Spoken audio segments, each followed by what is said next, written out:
Now, the question is, how do you properly position yourself ahead of an economic news release? Now, when we talk about economic news releases, we're not talking about Donald Trump sprinting off something. We're not talking about a headline in the New York Times about Corona. We're not talking about somebody who got caught, with their hand in a cookie jar with, what's it, Wirecard? They got caught last week with $2.1 billion missing. News releases or news releases are economic events that are released by government or statistical agencies on a set time frame and on a set scale, and are released by most countries around the world. Now, they call it something different. Like in the US, the big report every month is the non-farms payroll report. It's a jobs report. In the UK, it's called the claim account. Australia is just called the jobs report. But every country releases the statistical data. This data has not been developed for the Forex market. These countries have been releasing this data way before there was online trading, before there was a Forex market. This is information that every government needs to have so that it can function, so businesses can function, so the economy can function, so statisticians can function, so people can plan, or businesses can plan budgets, hospitals can plan, can prepare for medicals, employment agencies know what employment's going on, housing prices. Okay. But they also have a big effect on the economic and the financial world. So the economic calendar is a fundamental analysis tool for traders to position themselves to take advantage of future currency movements. Now, the important news for trading the Forex market is programmed months in advance. And this is news because it's data that's just being released, just like news, just like a shooting, God forbid, or an election. Okay.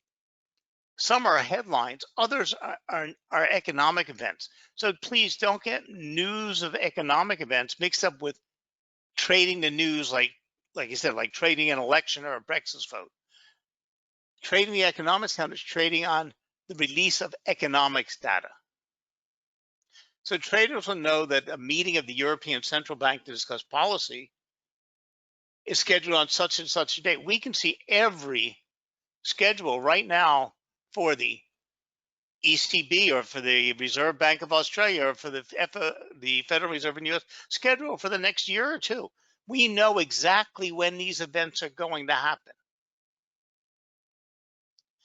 Now, when an economic release comes out, markets can react violently as traders enter and exit positions based on new information. Some news releases are more important than others. And let's back it up. Some economic releases are more important than others. The non-farms payroll report, which is released the first Friday of each month, except this month, because it was whenever there's a Friday or a Monday holiday, it's released before or after. So this month we got it on Thursday last week. We have inflation reports. We have central bank announcements. Okay, some of these will spike the financial markets, and some have no effect on the markets at all. Now, there's good reason for this. Like a central bank announcement, like a rate hike, directly affects money supply, which has a major bearing on the economy, while CPI figures, which is inflation, or unemployment numbers can influence central bank policies. All of this comes full circle because it all affects the interest rate being charged by the Federal Reserve to banks and affects the interest rate that everybody else is paying. Now, these days, sophisticated algorithms are able to process news releases in the blink of an eye and move the markets accordingly. Financial markets, therefore, quickly adjust to the new information. Even so, the biggest news releases create opportunities in the market, but they can cause long-lasting price moves or momentary distortions. Now, the question is, trading these economic events can be very foolish. The markets become and can become very volatile. And unless you understand what you're doing, unless you understand where to put your stop losses, unless you can cover these big, huge, wide movements and ranges that sometimes the markets occur, these knee-jerk reactions, you'll end up losing your shirt. But there are also ways that you can trade these economic events that are more conservative, that will get you safer, lower risk trades. Now, trading the news is harder than it may sound. Trading news or economic events is harder than it sounds because the reported consensus figure or the whisper number and the revisions also come into play. And unfortunately, too many traders, too many Forex and online traders think, well, if the jobs report comes in, it's better. We're going to trade the US dollar to go up.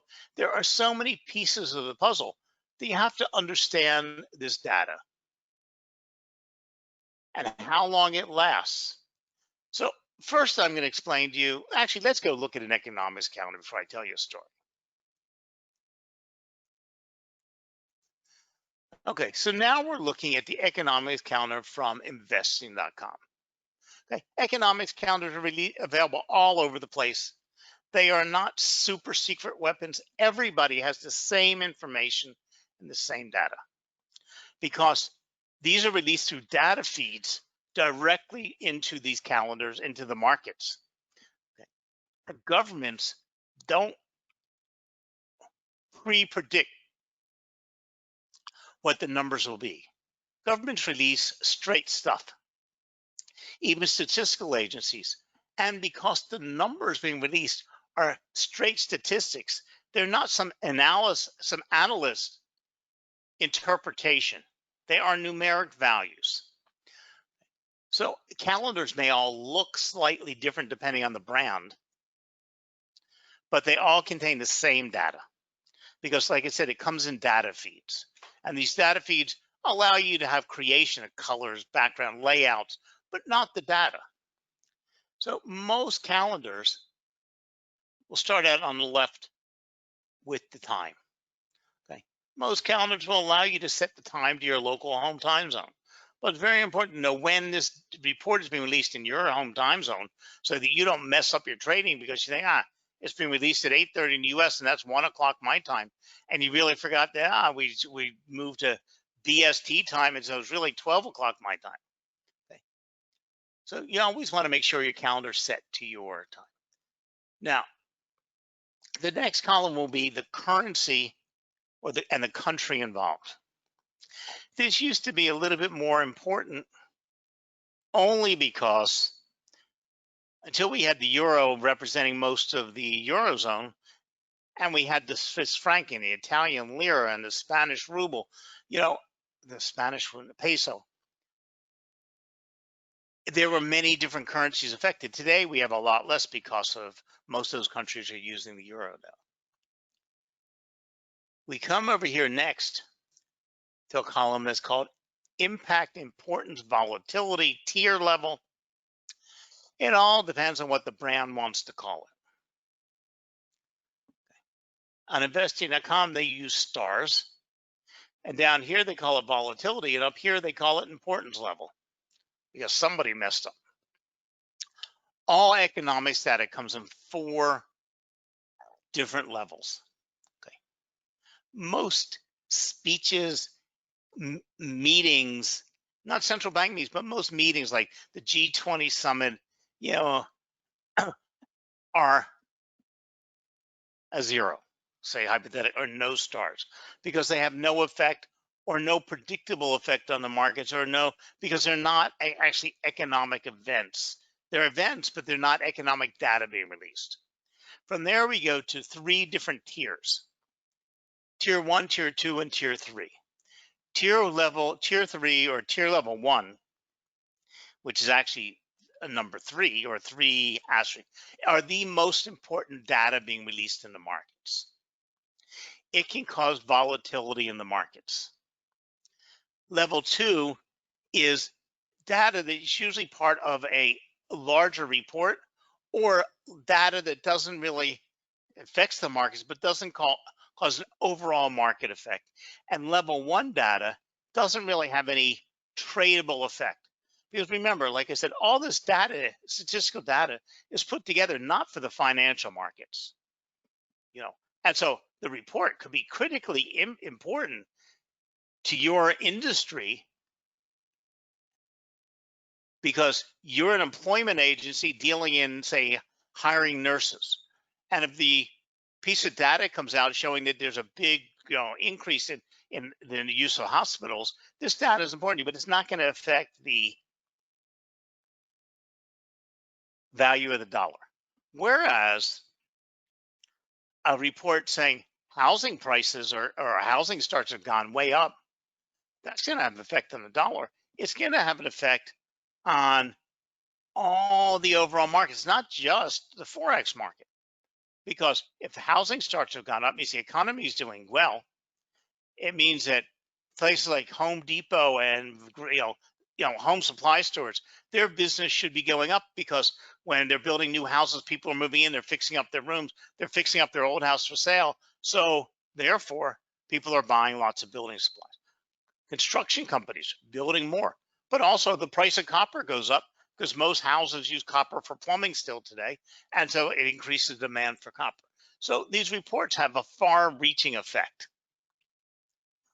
Now, once we've got past the time, the currency, and the impact importance at tier level, we're going to go over and see the name of the report. But I try, and what you should be aware of, first of all, if we go back and all the calendars, whether it's investing.com or anywhere else, it's going to offer you filters. Right now, I filter down only to the countries that I want to see that will have some importance. But I don't need to see Brazil. I don't need to see India because I have nothing that I can trade. I don't need to see Russia. I don't need to see Singapore. Don't need South Korea. Switzerland is a Swiss franc we can trade on a platform. US. Okay. The UK we want to see. Spain is a small, Spain doesn't have a direct effect on the markets because it's part of the overall Eurozone. South Africa, unless you're trading a particular asset. Japan, Italy has very little. Hong Kong has very little. Germany, because of the workhorse of the Eurozone, and then China. But if we were to leave that and pick the most important and pick all the levels, this counter would be humongous. More than we could ever look at. This is just a couple days of trading, couple events in just those countries. So we need to filter out a lot of this stuff. So because tier one data is of no consequence to us, we can just turn off tier one data. Then we can leave on 2 and 3, and by doing so, we also don't need bombs, okay? So if we just take that off, it makes our calendar a little bit more, a little easier for us to deal with.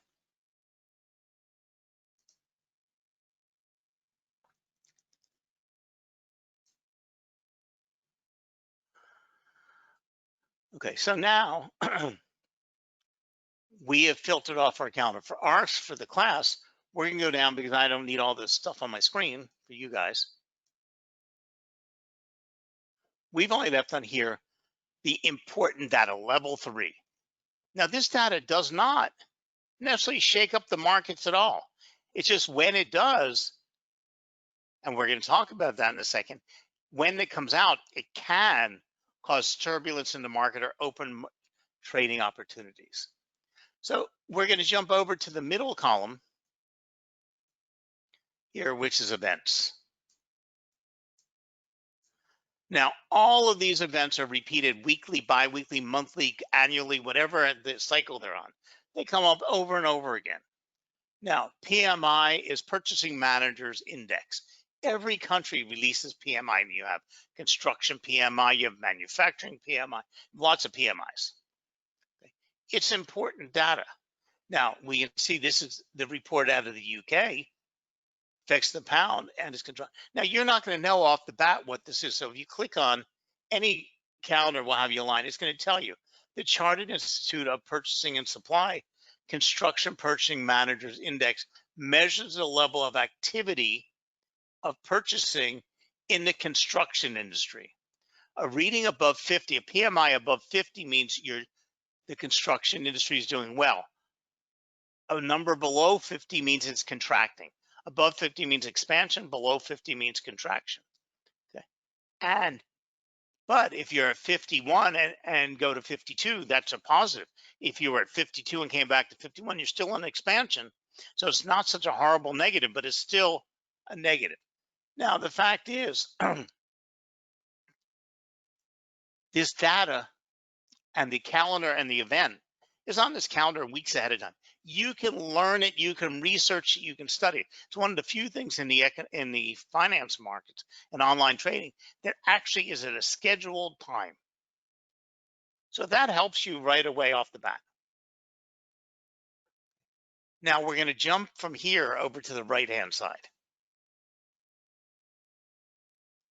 We have previous, forecast, and actual. Again, these are names that a brand can change.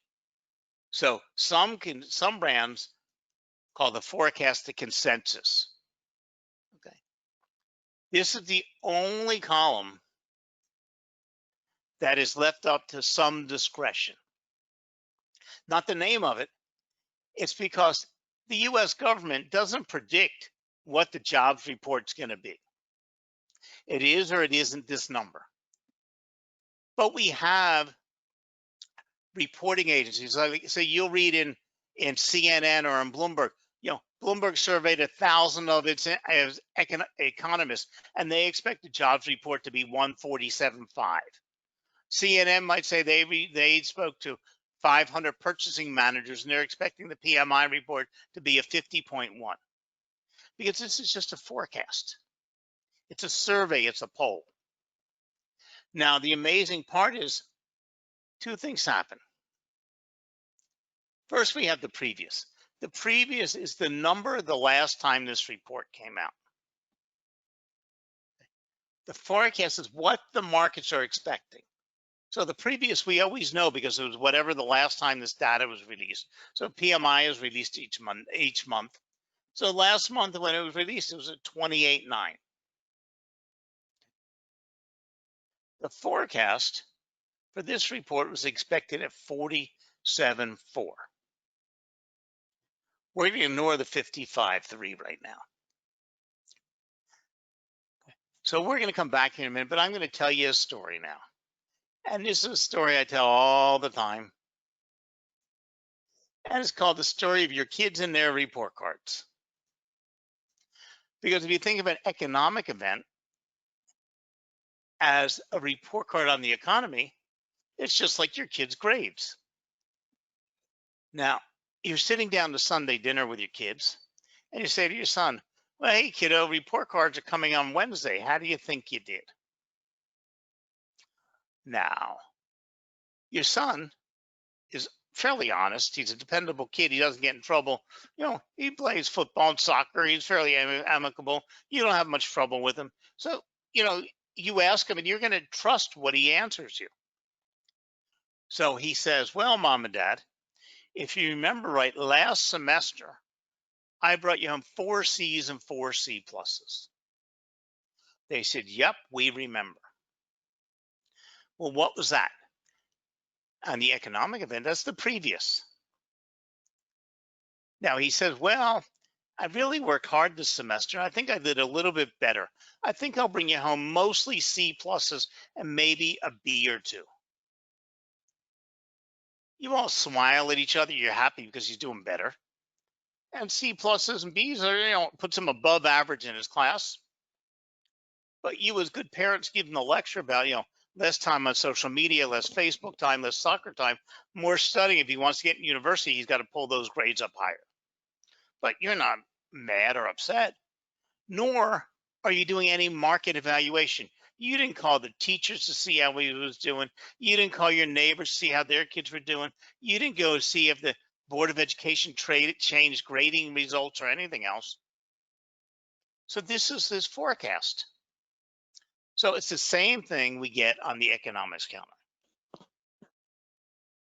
Now, Wednesday, now what happens is you have adjusted your expectations. You're happy on Sunday when you ask them. and you've adjusted your expectations based on what he's told you. Now, on Wednesday, he comes home, hands you the envelope with the report, and goes right out the back door. And you are shocked when you open the envelope. He brought you home all B's, better than expected. Now, you get elated, you're smiling ear to ear, and you turn off the stove, you holler out the back door, hey, kiddo, we're going to take you over to the mall, get you dinner there, and then we're going to go over to the sporting goods store and you can get that new soccer ball. Why? Because he did so much better than you expected. Now, if he would have told you on Sunday he was probably going to get all B's, your response would have been a lot more muted today. But because he did better than you expected, you have a much more volatile, in this case, good volatile reaction. Now, if he brought you home 4 C pluses, 2 C's, and 2 B's, would you have had much of a reaction? If he brought you home 5 C pluses and 3 B's, what would your reaction? They would have been fairly muted because they were in line with your expectations. So there's a point at which he exceeds your expectations, either up or down. Now, this is not in comparison to Sally's son next door and compared to Billy across the street. This is not because something happened. You haven't done any research. You haven't done any analysis. This is just data. So you haven't crunched any data, but you've had a very positive reaction. And again, this happens in the markets. And we call this sometimes a knee-jerk reaction.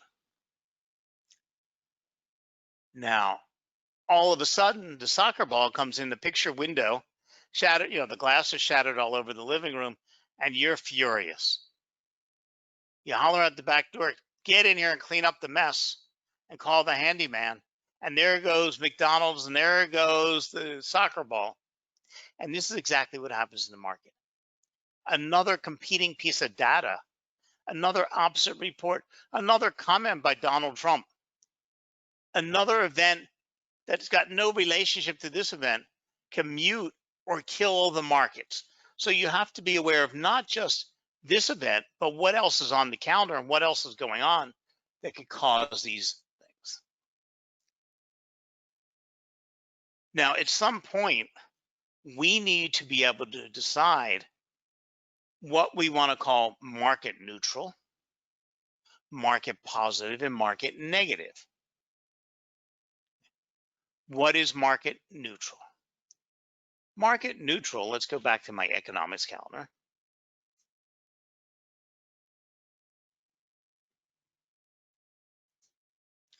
Market neutral would be looking at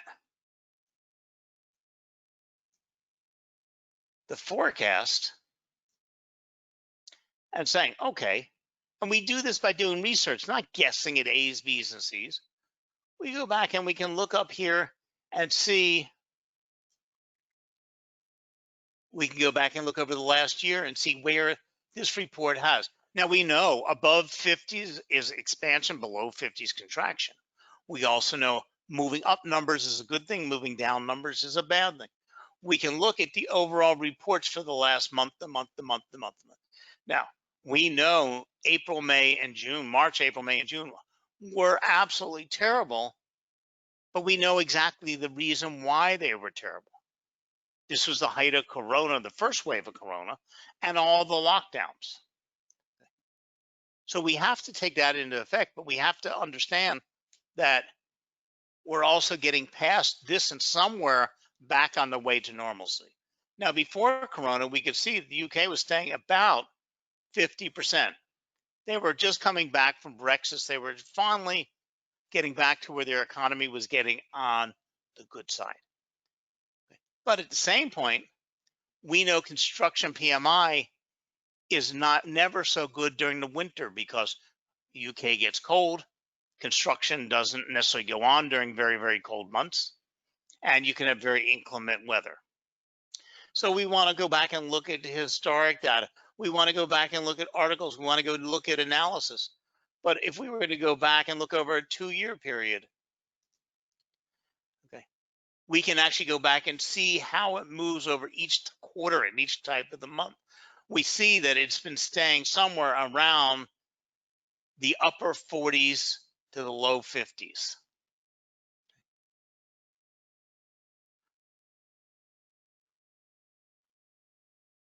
And we also see we have some idea where the numbers, because without doing research, US housing starts could be in the millions, where Australian housing starts are in the thousands. Now, so what happens is we have to look at the forecast and say, okay, what number around the forecast would create a tradable event? And what number would be a non-tradable event? Now we know this comes in whole numbers with one digit to the right. We know the markets are expecting 57 or 47. Now what occurred is we can say, okay, if it does much better, say 48 would be, anything higher than 48 would be a really good number. And anything below, say 46 would be a negative number. And not, that's just, so we can say if the range comes in between 46 and 48, it's a market neutral event. It's not going to create enough volatility, knee-jerk reaction, or change in the value of the pound to give us a tradable event. But we can say anything above 48 would be good for the pound. And the farther away it is, or the farther it is into what we call market positive, the more likely it's going to cause a market positive event. Okay. It doesn't tell us how far the pound will go. It doesn't tell us the cross currency to look at. What it's telling you is that pound should generate at that time some momentum. And we can also look at it and say below 46, it's going to be a negative event where the pound should decline. The farther away it is from either one, the more volatile the markets might get. Oh, oh, I thought I had put one up here for us to look at, but I didn't.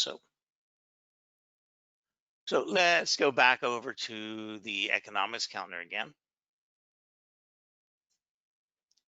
Okay. So as we can see, we got a 55.3. Anytime you see a number in green on an economics calendar, it's telling you it's better than expected. Anytime you see a number in red, it's telling you it's less than expected, positive, negative. It's not telling you whether it's a tradable event. It's no analysis. It's just better than we expected. Well, we know that. But before we can jump into trading, we also have to know a little bit more. See this number over here? This 28.9. Well, we know that was a horrible number. We know it was the height of Corona. But this number isn't written in stone. Because this is live statistical data. It means that a month ago, the UK released their PMI, the construction PMI. But because it's up to the minute statistical data, they could have received in more data because the reports are being collected, they're being sent in by purchasing managers, and some maybe a PMI purchasing manager for Walmart Asda was on holiday, so or they were running a day late getting it, or they made a huge purchase order was placed the next day. So we get what's called revisions. So when the data is released, we also get a revision. Whenever you see a green or a red number in the previous column, tells you that previous number was revised. And if you put your cursor on that, it's going to tell you what it was revised from. So we can see here that this JOLTS job report was revised downward last time it was released from 5,046,000 to 4,099,000. That was a fairly large downward revision. Now we see in this report, the current data was really better than expected, but the net data wasn't. So because this had been a fairly good month before, we were expecting a lower number in this month. If you were saying, okay, you know, say the US creates 1 million jobs every month, hypothetically, and last month they created 1.1 million. So this month we expect 9, because people look at quarters and annually and they divide them up. So they said, okay, well, this month we'll expect 900,000, so we got 1.1 last month. But then last month was revised down to 1 million. They can't change the forecast here, but when the report comes out, when it comes out at 1 million, which is much better than what you were expecting, you have to put it in relationship to that adjustment to the previous. So it's important to understand these events and what they're tied to. But once you've built your matrix from market neutral, market positive, market negative, you can then make tradable decisions. But trading an economics event right when it comes out can be devastating, because it can send the asset flying high only for it to collapse back down.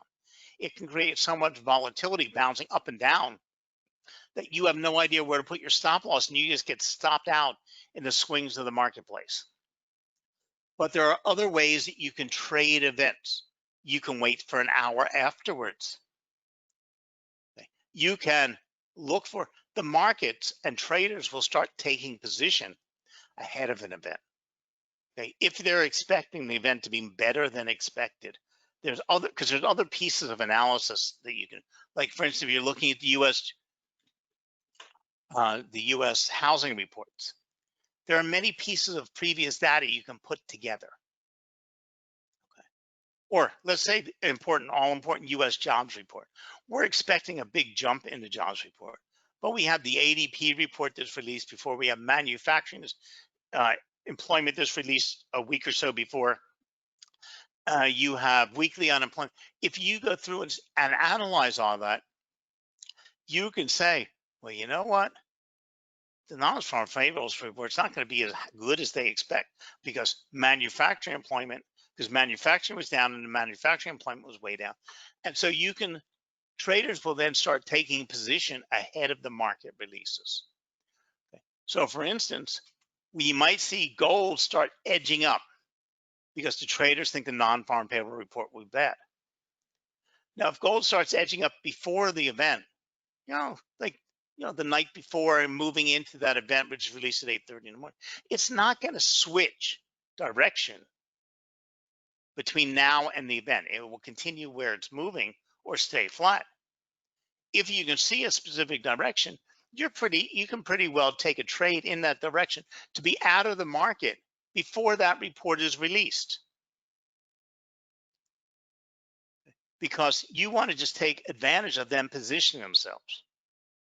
So there's many ways to take advantage of economic events if you take a look and learn all about the economics counter and how all of these events interrelate together and what they all mean when you're placed together. And like I said, it's important because these offer you pre-planned trading opportunities. So let's go back and I'm even we're going to go back and look at the non-farm payroll report for a minute here, which came out last Thursday. Because it's a perfect example. Now, the non-farm payroll report is the most important report of the markets. Now, we're going to ignore the initial jobless report claims here, because that is a weekly report that comes out every Thursday. and so people applying for unemployment claims for that week. It has a precursor effect on the jobs report, but because of the holiday, the jobs report was released a day earlier or simultaneously with that weekly report. Now, see, we can see here that we expected 300 or 3 million jobs to be created. We got 4.8. That was a really good number. In fact, Trump came out and patted himself on the back. We also saw a big unemployment had been at 13.3. Now remember, unemployment in the U.S. was down to 3%, I think 3.9 before Corona. We were expecting a 12.3, and it fell down to 11.1, which was really good. That should have sent the dollar up. It would have sent the stock market up. It would have given you all types of tradable events. We also see that the previous report here was revised up from 2,509,000 jobs to 2,000,006, which again was a very positive report. So all of this could have offered you trading opportunities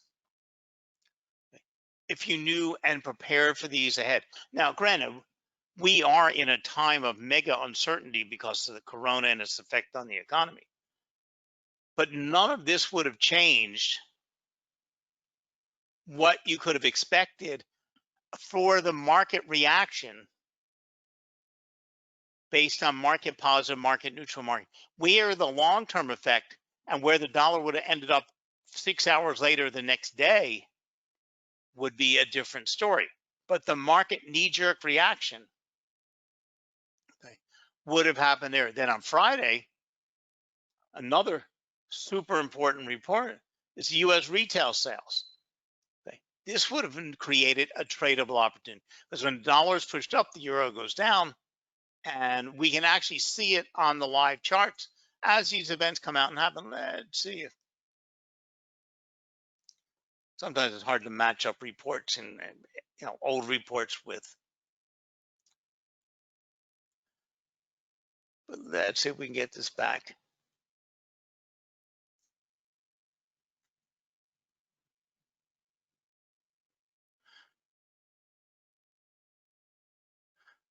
So here was the euro.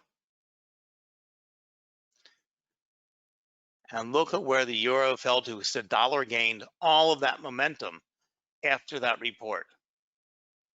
What's happened since then is a different story. But we have those events. Okay, so you can see exactly here on 7 where the dollar, and look at the dollar being pushed, the euro being pushed down, the euro being pushed down all through the report, and then the markets recovered to a new level. Okay. So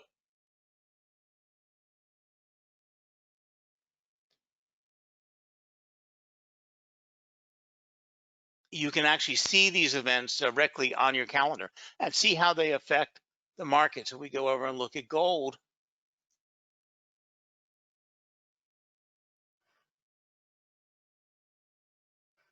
I don't know what happened this week, but look where gold is soared to, and what is. I haven't looked on the economics calendar, but something has forced gold to soar all the way up to 1824 when it was trading at 17 because the shift in economic circumstances. But like I said, I haven't looked at the events this week. But the economics calendar combined with your charts can give you a lot of trading opportunities if you understand how these events go together, how to build your matrix, how to predict the markets, and find strategies that work well for you, not trading the event, not trading the volatility. So thank you very much for joining us today. I hope we gave you something to think about. And if you have any questions, go to www.alvexa.com, go to their education center. They'll have webinars, seminars. They'll even give you one-on-one answers. Just use their live chat button. They'll be glad to help answer your questions. Thank you very much and have a great trading week. Bye now.